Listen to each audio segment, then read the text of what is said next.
శ్రీమాత్రే నమః. శ్రీ లలితా సహస్రనామంలోని 752వ నామము మహాగ్రాస. ఈ నామానికి అర్థం ఏంటి అంటే చాలా అర్థాలు చెప్పుకోవచ్చు మనం.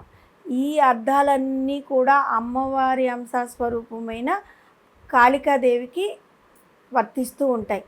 అందులో మొదటిగా మహాగ్రాస అంటే గొప్పదైన ఆహారము, లేదంటే కబళం కలిగినది అని అర్థం వస్తుంది.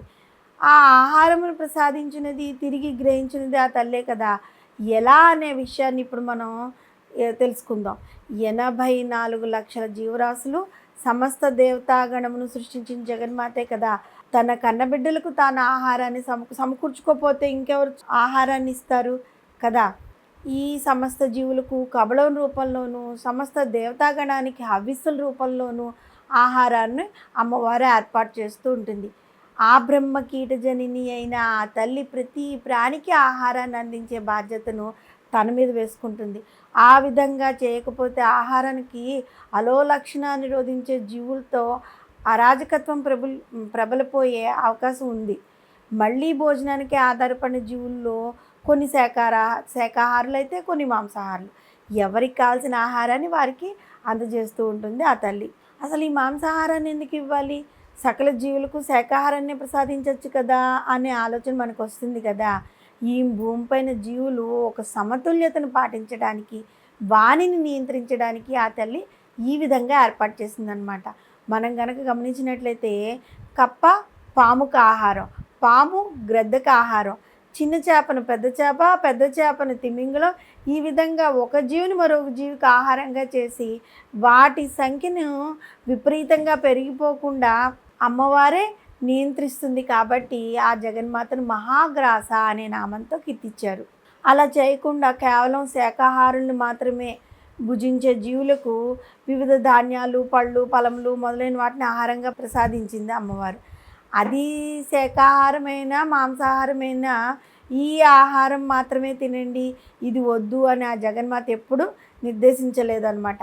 ఆహార విషయంలో కొన్ని సూచనలు మాత్రమే అమ్మవారు ఇచ్చి జీవులు వారి వారి ఆహారాన్ని తీసుకునే విధానాన్ని వారికే వదిలేసింది.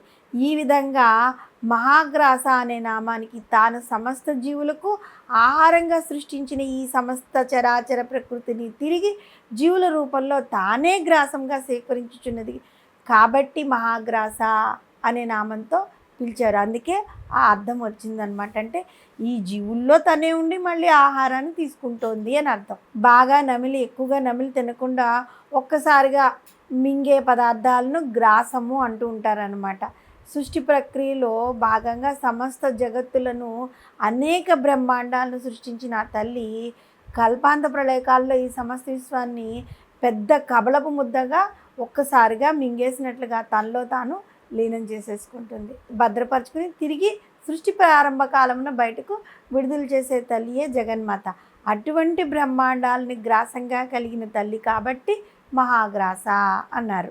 ఈ విధంగా తాను సృష్టించిన చరాచర జీవరాశులకు వారు జీవించుటకు అవసరమైన గ్రాసాన్ని శాకాహార, మాంసాహార రూపంలో సృష్టించి సృష్టి ప్రారంభ కాలం నుండి కల్పాంతకాలం వరకు సమస్త జీవులకు ఎటువంటి లోటు లేకుండా జగత్తును నిర్వహించి తాను సృష్టించిన సమస్త గ్రాసమును ప్రళయకాలంలో ఒక పెద్ద కబళం రూపంలో గ్రహించే పరాశక్తి స్వరూపిణి మహాగ్రాస అని వసన్యాది వాగ్దేవతల చేత కీర్తింపబడింది. కాబట్టి మహాగ్రాస అనే నామంతో మనమైతే మనస వాచా కర్మణ నామాన్ని స్మరించినట్లయితే ఏ రోజు మన ఇంట్లో గ్రాసానికి లోటు లేకుండా ఉంటుందన్నమాట. ఇక్కడ ఈ నామంలో చెప్పుకున్నది ఏంటి? ఆ తల్లి మనందరికీ ఆహారాన్ని సమకూరుస్తుంది. నారు పోసినవాడు నీరు పోయడా అన్నట్టుగా ఆ తల్లి మనందరికీ ఆహారాన్ని సమకూరుస్తుంది. మళ్ళీ ప్రళయకాలంలో తిరిగి ఆ ఒక కబళంలాగా మొత్తాన్ని మింగేస్తుంది, మళ్ళీ సృష్టిస్తూ ఉంటుంది. అయితే ఈ నామం స్మరించడం ద్వారా మనకి గ్రాసానికి లోటు లేకుండా అమ్మవారు చేస్తుంది. పాపకర్మములను అనుసరించి ఆ గ్రాసం ఎవరెవరికి ఎంత ఇవ్వాలో అది కూడా లెక్క ప్రకారమే ఇస్తుంది. ఒకరికి చాలా ఎక్కువ ఉండొచ్చు, ఒకరికి అసలు తక్కువ ఉండొచ్చు, ఒకరికి లేకుండా కూడా ఉండొచ్చు. వాళ్ళు చేసుకునే కర్మలను అనుభవించి నియంత్రించి వారికి ప్రసాదిస్తూ ఉంటుందన్నమాట. కాబట్టి ఈ నామం చదవడం ద్వారా మనకున్న మన పాపకర్మలు కొంతలో కొంతైనా తగ్గి గ్రాసంలో లేకుండా, అంటే భోజనానికి ఏ రోజైనా ఇది లేదు తినడానికి అన్న మాట లేకుండా ఆ తల్లి మనల్ని కరుణిస్తుందన్నమాట. శ్రీమాత్రే నమః.